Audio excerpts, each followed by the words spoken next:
Today I'm sharing my recipe for white chicken chili. Not only is it absolutely delicious and super easy, it's packed with protein. I love making this as the weather cools down, as it's comforting and just the right amount of spice. Plus, it's really easy to throw together, so you'll definitely want to add this to your fall recipe lineup. For the full ingredient list, check the description box below, but enough talking, let's get cooking. The first thing we gotta do is season our chicken. We're gonna go with some boneless, skinless chicken thighs. I'm not gonna go with breasts here because we're gonna have to simmer the chicken inside the chili, and chicken breast has a tendency to overcook. You can't be really exact with it. We got way more wiggle room with the thighs, so we're going thighs, and they got way more flavor than the breast, but if you want to use chicken breast, feel free to. I'm not going to trim the chicken because we're going to shred it later, so no need to trim off anything, but definitely check the pieces for any bone fragments. Sometimes those stick around in these already pre-trimmed. In fact, look at this. They even put little bone inside. It wasn't attached to any of the chicken, but maybe I'll give that like a second check. Little tendon, we don't need that. Everything else looks pretty good here. Now to season our chicken, we're gonna add a little olive oil, some of my base seasoning. This is a blend of garlic powder, onion powder, salt, and pepper, and some of this Tajin seasoning. So Tajin is like a chili lime seasoning, and let's be honest, white chicken chili really is like Mexican tortilla soup minus the tortillas, even though you probably could put them in there. So this flavor profile totally goes with the dish. Now we're gonna get in there with our hands and we'll coat the chicken in the spices and the oil. So we're gonna set the chicken aside to let the flavors bloom a little bit from those spices. Let's prep the rest of our vegetables and then we'll head over to the stove. So not much to prep here. We're gonna prep some garlic and some onions. And for the peppers for this recipe, I'm choosing these poblano peppers. So these are really nice peppers that add just the tiniest little bit of heat, but they have a great flavor. You can also use some like canned diced chilies, but I wanted to really use the poblano peppers in there. They're a little fresher and I really like the flavor that they give off. So we just need the flesh of the pepper, so I'm gonna cut off the stem, remove the seeds, and give these a fine dice. And you could use a jalapeno pepper too, but right now my digestive system's not really handling heat too well. These are a little less spicy than jalapenos, so I'm gonna go with these, but maybe you got some jalapenos and you like that, so you can totally go with those too. So now from here, I'm just gonna split the pepper. I'm gonna cut these into small strips and then cut the strips down into the diced pieces.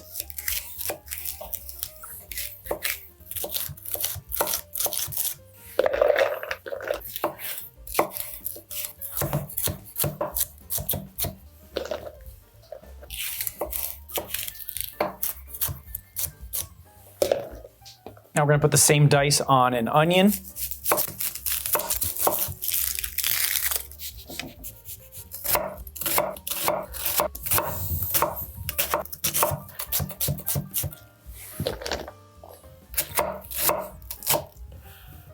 Ooh, the second side of the onion always gets you. Ooh, you can always plow through the first one with the second side.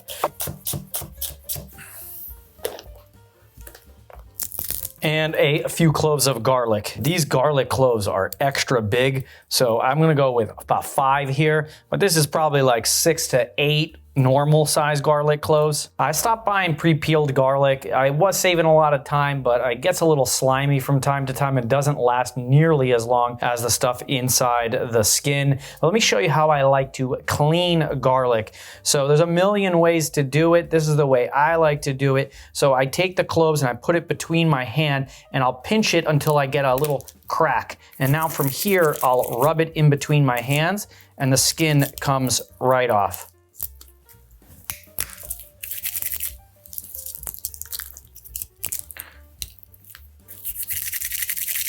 You can feel when it loosens. Now we're gonna trim off that woody root end, especially when the garlic's in the skin. The woody root end can get very, very stiff and hard. And now we're just gonna give them a crush and a chop.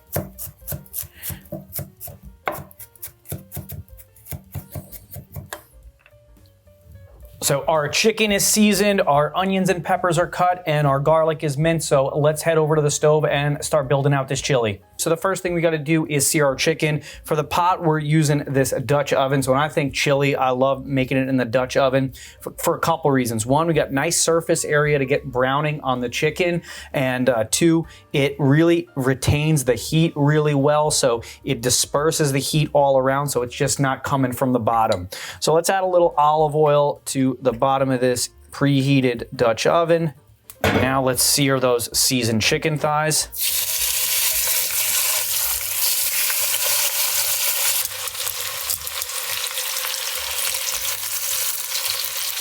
We don't have to cook these all the way through. We're just trying to get some color on them. Remember, color is flavor, so we're adding flavors that originally were not there. So if we skip this step and just throw everything in there, like, yeah, it'll cook, but it won't be as flavorful.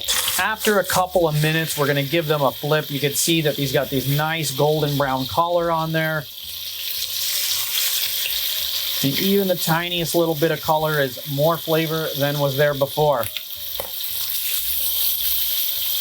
And not only do we want the flavor on the chicken, when we brown inside here and then we assemble our chili inside here, the little brown bits on the bottom are going to add nice deep flavor that you can't buy. You got to earn it by browning your protein. So, you know, braised dishes like this chicken chili really can have a nice depth of flavor because of this browning step, instead of trying to just throw everything inside a slow cooker and cook it all together. And remember, you can't repeat this step. So if there's any pieces that you think you could have got a little bit more color on, like I think that middle piece I could have left a little bit longer, I'm just going to give that a flip back. So and this one too.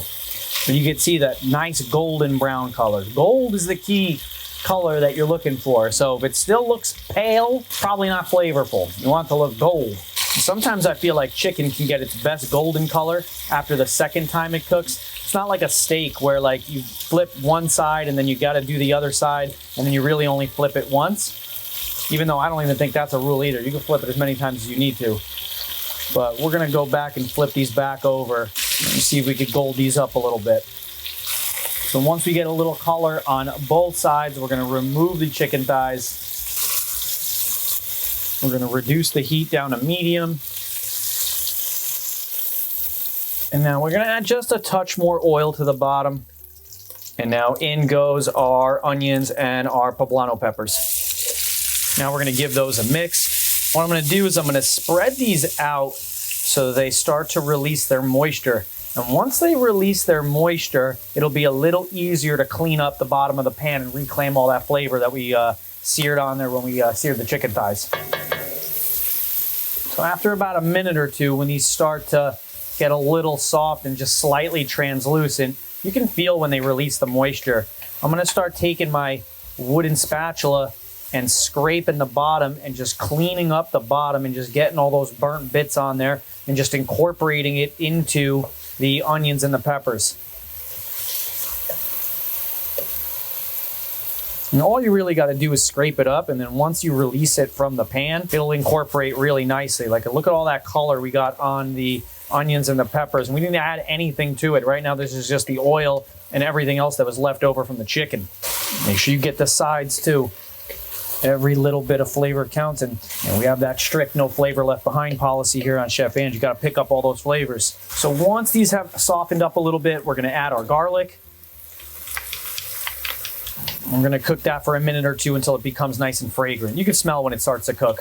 And right now I'm cooking over like a medium heat because we don't want any of this to burn, especially the garlic. Burnt garlic is gross. And one of the best parts I love about making braised dishes is when you're cooking onions and then you add the garlic. Maybe you seared some meat. The smell in here starts to smell like something delicious is happening. Once that garlic starts to become fragrant, let's start adding our spices. Now we're going to add some cumin, some ground coriander, chili powder, second chili powder. This is some ancho chili powder. I like using a combination of both. And some smoked paprika. We're also going to put in a little fresh ground black pepper. Now we're going to mix those spices in and let them toast a little bit in the oil with the peppers and the onions and the garlic. Toasting spices before instead of dumping them into the liquid really helps amplify their flavors, really helps deepen the flavor of, you know, this beautiful chili dish. And just like the garlic, you could smell once they start to toast a little bit. So now let's add some canned corn. You can use fresh too, but canned is what I got available. Summer's over, so no more good corn. Also gonna put in some of these cannellini beans. You can use Great Northern beans, but any like white big bean will work. And we're also gonna put in about 4 cups of this chicken broth. I'm using the low sodium one because I like to adjust my salt. And then we're gonna put an ingredient in 1 second that's got a decent amount of sodium too. So we wanted some wiggle room with that.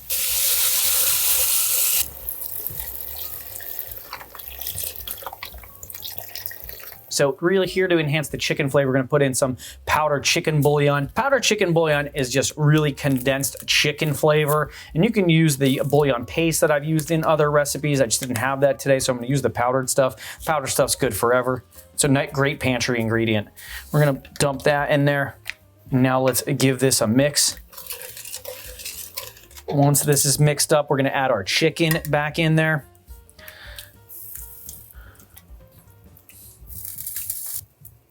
To reinforce our no flavors left behind policy, any of that juice that collected when the chicken was on its plate, we're gonna put that right back in there. You cannot buy that flavor. That stuff is the best. Now that this is coming up to a boil, I'm gonna reduce the heat down to low. I'm gonna cover it and I'm gonna let it simmer for about 20 to 25 minutes to let the chicken cook through. So this is simmering for about 20, 25 minutes. We're gonna take the cover off. We're gonna take the heat. We're actually gonna shut off the heat. I don't think we need any more additional heat. Now we're gonna take out our chicken. I put 6 chicken thighs in there, so I'll make sure I take out 6.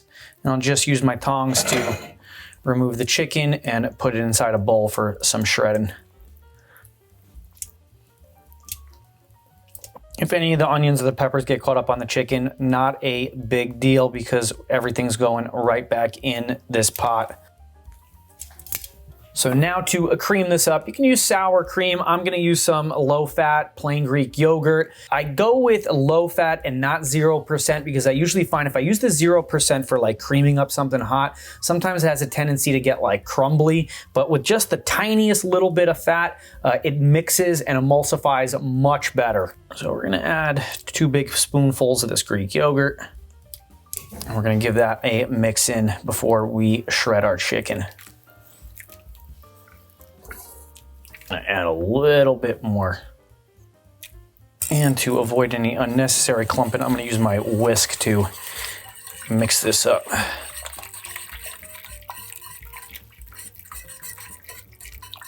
So now to shred the chicken, I'm not gonna use a fork, but I'm gonna use these silicone hot hands and I'm just gonna give them just a mush. I mean, once chicken cooks all the way, it shreds so nicely just by mushing it around. If you don't have one of these silicone hot hands, I highly recommend it because I do use this thing a lot, not only as a thing to pick up hot stuff, but it works really well to do stuff like this where you got to get like hot hands in the food, and because it's silicone and water can't get through it, you can use it for a lot more applications than you can just like a regular like UV glove or something like that. And I'm just gonna keep mushing this around, trying to work all those big chunks. A regular rubber glove would not work here. The heat would penetrate so fast. Maybe you get it in there for a second or two, but it'll burn your hands good.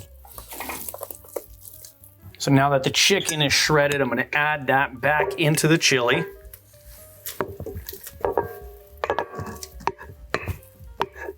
Give this a mix. This looks so good. Now we're gonna add the juice from 1 lime.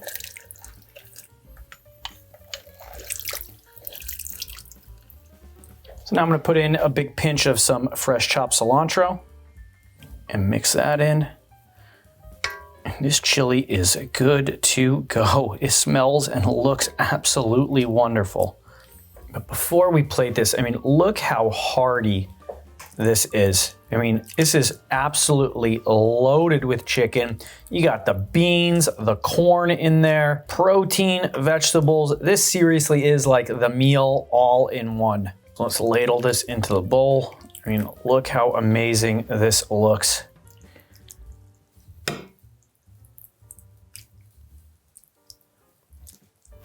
Let's garnish this with a few things. First thing up, we're gonna slice up some avocado.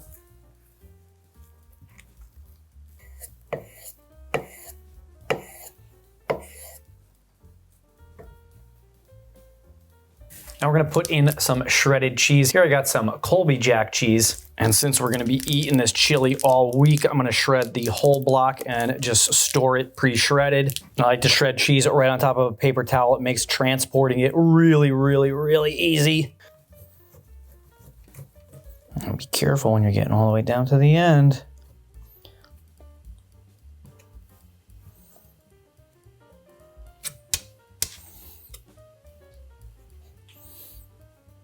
Now look how easy putting it on the paper towel makes transport.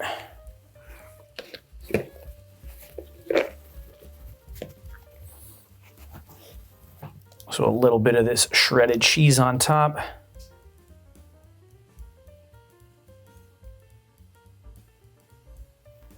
And earlier in the video, I said the jalapenos are too hot, but I love these mazzetta. These are tamed jalapenos. So these are pickled jalapenos in the jar, and they have almost zero spice.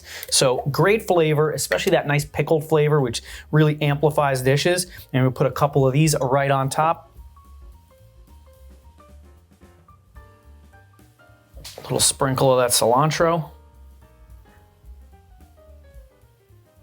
And a lime wedge to squeeze on right on top. How amazing does this white chicken chili look? I am so excited to try it. Before we eat it, let's take this little lime wedge and get some nice lime juice all in there.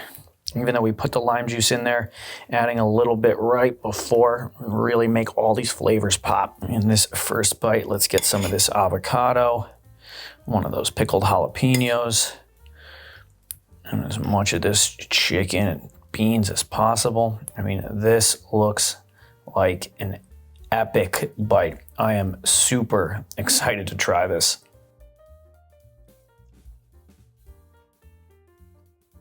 I don't know why we call it white chicken chili, or maybe we call it tortilla soup, but this is so good.